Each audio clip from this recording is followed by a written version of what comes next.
जय माता दी। स्वागत है आपका मेरे YouTube चैनल एस्ट्रो वैष्णवी पर।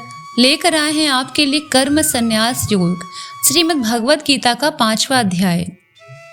अर्जुन ने कहा, हे कृष्ण, कभी आप संन्यास से कर्म करने की और कभी निष्काम माध्यम से कर्म करने की प्रशंसा करते हैं। इन दोनों में से एक जो आपके द्वारा निश्चित किया हुआ हो और जो परम कल्याणकारी हो, उसे मेरे लिए कहिए। भगवान ने कहा कि संन्यास माध्यम से किया जाने वाला कर्म और निष्काम माध्यम से किया जाने वाला कर्म, ये दोनों ही परम श्रेय को दिलाने वाला है, परंतु सांख्य योग की अपेक्षा निष्काम कर्म योग श्रेष्ठ है। हे महाभाव, जो मनुष्य न तो किसी से घृणा करता है और न ही किसी की इच्छा करता है, वह सदा सन्यासी ही समझने योग्य है, क्योंकि ऐसा मनुष्य राग द्वेष आदि सभी द्वंद्वों को त्याग कर सुखपूर्वक संसार बंधन से मुक्त हो जाता है। अल्पज्ञानी मनुष्य ही सांख्य योग और निष्काम कर्म योग को अलग अलग समझते हैं, न कि पूर्ण विद्वान मनुष्य, क्योंकि दोनों में से एक में भी अच्छी प्रकार से स्थित पुरुष दोनों के फल रूप परम सिद्धि को प्राप्त होता है। जो ज्ञान योगियों द्वारा प्राप्त किया जाता है, वही निष्काम कर्म योगियों को भी प्राप्त होता है। इसीलिए जो मनुष्य सांख्य योग और निष्काम कर्म योग दोनों को फल की दृष्टि से देखता है, वही वास्तविक सत्य को देख पाता है। हे महाबाहु, निष्काम कर्म योग के आचरण के बिना सर्वस्व का त्याग दुख का कारण होता है, और भगवान के किसी भी एक स्वरूप को मन में धारण करने वाला निष्काम कर्म योगी पर ब्रह्मा परमात्मा को शीघ्र प्राप्त हो जाता है। कर्मयोगी इंद्रियों पर विजय प्राप्त करने वाला होता है और सभी प्राणियों की आत्मा का मूल स्तोत्र परमात्मा में निष्काम भाव से मन को स्थित करके कर्म करता हुआ भी कभी कर्म से लिप्त नहीं होता। कर्मयोगी परम तत्व परमात्मा की अनुभूति करके दिव्य चेतना में स्थित होकर देखता हुआ, सुनता हुआ, स्पर्श करता हुआ, सूंघता हुआ, भोजन करता हुआ, चलता हुआ, सोता हुआ, श्वास लेता हुआ, इस प्रकार यही सोचता है कि मैं कुछ भी नहीं करता हूँ। कर्मयोगी बोलता हुआ, त्यागता हुआ, ग्रहण करता हुआ तथा आँखों को खोलता और बंद करता हुआ भी यही सोचता है कि सभी इंद्रियां अपने अपने विषयों में प्रवृत्त हो रही हैं, ऐसी धारणा वाला होता है। कर्मयोगी सभी कर्म फलों को परमात्मा को समर्पित करके निष्काम भाव से कर्म करता है, तो उसको पाप कर्म कभी स्पर्श नहीं कर पाते हैं। जिस प्रकार कमल का पत्ता जल को स्पर्श नहीं कर पाता, कर्मयोगी निष्काम भाव से शरीर, मन, बुद्धि और इंद्रियों के द्वारा केवल आत्मा की शुद्धि के लिए ही कर्म करते हैं। कर्मयोगी सभी कर्म के फलों को त्याग करके परम शांति को प्राप्त होता है, और जो योग में स्थित नहीं, वह कर्म फल को भोगने की इच्छा के कारण कर्म फल में आसक्त होकर बंध जाता है। शरीर में स्थित जीवात्मा मन से समस्त कर्मों का परित्याग करके वह न तो कुछ करता है और न ही कुछ करवाता है। तब वह 9 द्वारों वाले इस नगर स्थूल शरीर में आनंद पूर्वक आत्म स्वरूप में स्थित रहता है।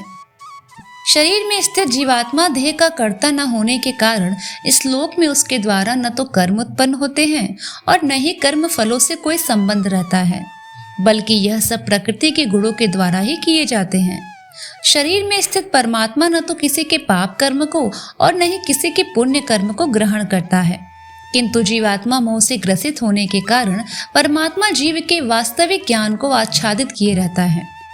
किंतु जब मनुष्य का अज्ञान तत्व ज्ञान द्वारा नष्ट हो जाता है, तब उसके ज्ञान के दिव्य प्रकाश से उसी प्रकार परम तत्व परमात्मा प्रकट हो जाता है।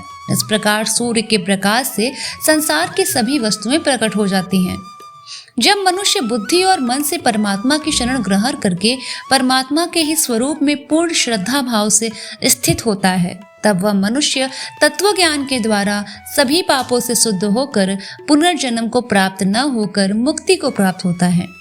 तत्वज्ञानी मनुष्य विद्वान ब्राह्मण और विनम्र साधु को तथा गाय, हाथी, कुत्ता और नरभक्षी को एक समान दृष्टि से देखने वाला होता है। तत्वज्ञानी मनुष्य का मन समभाव में स्थित रहता है।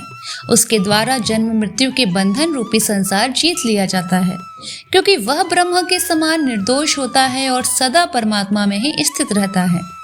तत्वज्ञानी मनुष्य न तो कभी किसी भी प्रिय वस्तु को पाकर हर्षित है और न ही कभी अप्रिय वस्तु को पाकर विचलित होता है। ऐसा स्थिर बुद्धि मोह रहित ब्रह्म को जानने वाला सदा परमात्मा में ही स्थित रहता है। तत्वज्ञानी मनुष्य बाहरी इंद्रियों के सुख को नहीं भोगता है, बल्कि सदैव अपने ही आत्मा में रमण करके सुख का अनुभव करता है। ऐसा मनुष्य निरंतर परब्रह्मा परमात्मा में स्थित होकर असीम आनंद को भोगता है।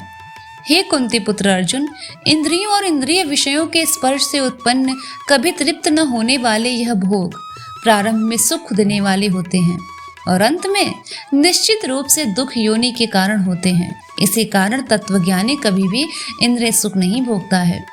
जो मनुष्य शरीर का अंत होने से पहले ही काम और क्रोध से उत्पन्न होने वाले वेग को सहन करने में समर्थ हो जाता है, वही मनुष्य योगी है और वही इस संसार में सुखी रह सकता है।